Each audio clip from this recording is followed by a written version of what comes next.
Yes, brother. Assalamu alaikum wa rahmatullahi wa barakatuh. It's your boy Mahdi here with another question to be answered. Let's get into it. From a sister, no less, and she says, my libido is much higher than my husband's. Uh-oh. I keep imagining other men. I can hear the brothers in the comments like, haram! What's wrong with this woman? La hawla wa la quwwata illa billah. Relax, bro. I'm coming. That was filthy. Behave. What should I do? He's not interested in lifestyle change or hitting a gym. I feel attraction to men I see at the mosque. Astaghfirullah, sister. I mean, you do pick your places, don't you? La hawla wa la quwwata illa billah. Or just outside in the grocery store. I don't have any past. My husband is my first man. To all the brothers who are like, oh, she's got a Hojabi past. Nah, her husband's her first man. So many issues we need to unpack here. However, I happen to be in the privileged position of having to know a little more information about this sister's situation, as she anonymously reached out to my wife and gave a little more context and a little more background to her situation. Firstly and foremostly, we're going to have to break this down into like 3 different chunks as I answer this. The first part is, my libido is much higher than my husband's. I keep imagining other men. So, as it is, the modern man of today has significantly lower testosterone levels than the modern man of 20 years ago. And the modern man of 20 years ago had less testosterone levels than the modern man of 40 years ago. And there's a myriad factors as to why this is. Where do I start? More sedentary lifestyle, the type of foods that we ingest, less exposure to sunlight. There's all sorts of factors that are contributing to the ever decreasing levels of testosterone that we now see in the modern man today. Now, it just so happens, as I mentioned already, that the sister reached out and she gave context to her situation. And that is, she mentions that her and her husband will not have intimacy at all unless she initiates. And she gave a schedule, actually, so maybe once every 3 months. First question that came to my mind is he gay? And I don't say that tongue in cheek, I mean that. And there are, unfortunately, amongst certain communities, where there is a greater proclivity towards homosexuality. You don't need me to tell you which countries consume the most homosexual porn on the planet. Porn in general, but then homosexual porn as well. And I ain't going to go into that. That's for you to find out. But I'm just saying, bruv, alright? Certain man be preferring other man over to women, bruv. It's a bit mad, okay? So when a man is not initiating intimacy at all on that type of frequency, I ask myself, is he gay or does he have a hormonal problem? If it's neither of those two, then he has another outlet of some sort. Either he's consuming porn and jerking off, or his hormones are just so trashed that he has no libido whatsoever. The fact that he doesn't train and whatnot is certainly contributing to that. However, there are plenty of mandem who don't train at all and they're perfectly fine in the intimacy department. Now she mentions the brother her husband is not interested in hitting the gym or lifestyle change. And you know what, yeah? You man are a bit too comfortable with your wives, you know, because then they end up in my not gonna lie inbox, NGL, anonymous inbox, telling me that they're thinking about next month from the mosque. And then you wonder why your wife gets a divorce suddenly 10 years later. Like, you're thinking she stopped arguing with you, and oh, she must be happy. No, she's just planning her next move. Do you know how many brothers I know personally who got into shape for their marriage, for their wedding, and then the moment they got married, they just let themselves go? And not to toot my own horn here, all right? But I've been married for nearly 20 years, since the age of 16. And I've always been in shape, except on one occasion for a couple of years when I was bulking for strongman purposes, and I did get really bent out of shape. But even then, that was intentional. And this is going to sound cliche, but I do it for myself. I really genuinely do it for myself. If I had no women, I'd still do it because I like feeling good. That's all it boils down to. I like feeling good. When you look good, you feel good. And whilst I don't enjoy training, I also don't enjoy being fat and not looking good in clothes, bro. Pick your poison. And so the first caution I would give you watching me right now, is never ever get too comfortable with your wife, ever. I am not telling you to get into shape and to stay in shape and to continue pursuing quote unquote personal development or self-improvement for the sake of your wife. You should be doing this because you want to pursue ihsan, excellence. Anyway, that should just come to you naturally. And if it doesn't, why are you gay? You are gay. But what I am telling you is that one of the pleasant side effects of continuing to strive for ihsan, for excellence, is that your wife will be continually impressed by you, attracted to you, her eyes only for you. And not like this sister here, who, by the way, I do have empathy for. Like, how much can you blame her, really? She's doing her best to protect herself for the sake of Allah. She's opening up because she doesn't want to commit haram. She's never had any men before her husband. That's really worrying.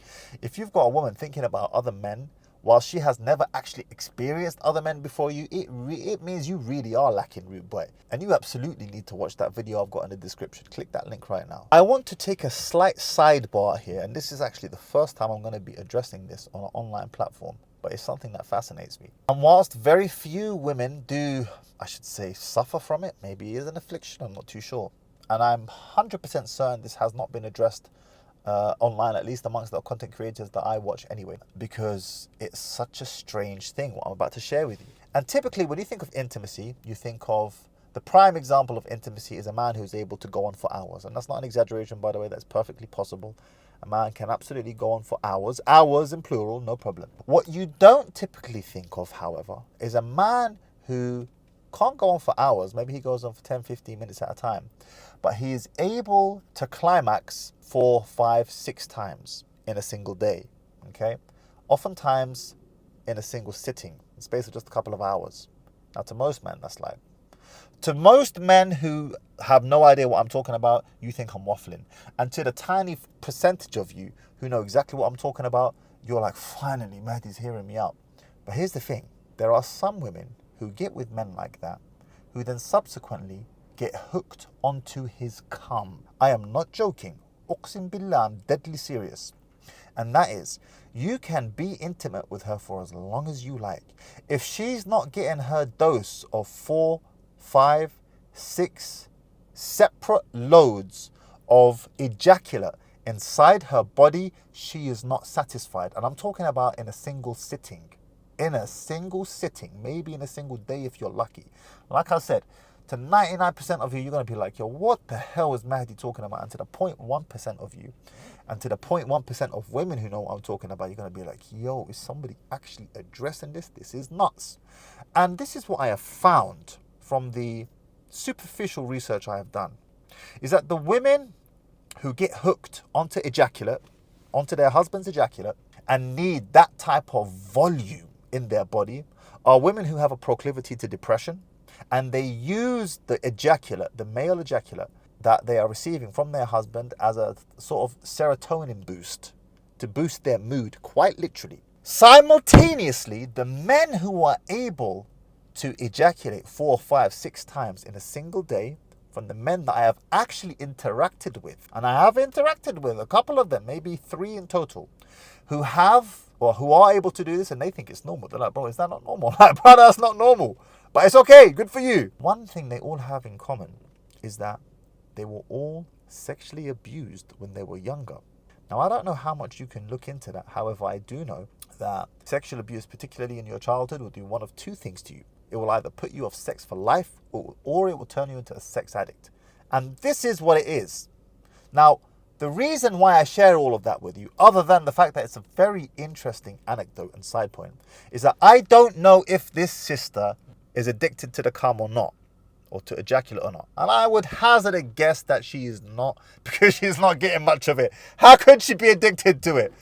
I'm just sharing that with you, gentlemen, because this is something that when I came across this, I found this to be extremely interesting, to say the least. And that going on for 2, 3, 4 hours in a single session with a woman, you might think that's a big man thing.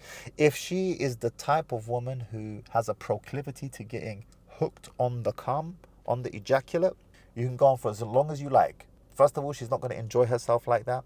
And second of all, she's going to need 2, 3 rounds of ejaculate inside her body before she can actually get off and eventually become satisfied, until her private part shuts up, basically. Mad, isn't it? So let's end this with some productive advice for both the brother and the sister, even though I don't know who either of them are. Firstly and foremostly to the brother, you're on the brink of losing your wife. And if you yourself, you're watching me right now, and you know that you're not performing in the bedroom, you know that you're having extremely infrequent intimacy with your woman, she may well be thinking things like this. That's a word of warning to you. I warn you, I caution you, be careful. To the sister who's going through this, or perhaps there's a sister, you watching me right now, and you can relate to this and you're going through something similar. I tell you, fear Allah to the best of your ability. However, if the situation does not resolve itself, you do have grounds for divorce. And I'm not telling you to go flying for the divorce button. I'm just saying you have grounds for it, and it's something that you would not be blameworthy to consider should you decide to consider it, because ultimately the protection of the private parts and avoiding haram is more important than even keeping a marriage together. Yes. And finally, if you're a brother who is kind of lacking in the intimacy department, you know that you're slacking, you're out of shape, you don't train, you're like, I don't know, you're just hitting it once or twice a week, bruv, like, bit lame, or even less than that for that matter, then I suggest you watch this video right here of how to get muscles like Halal Tyrone.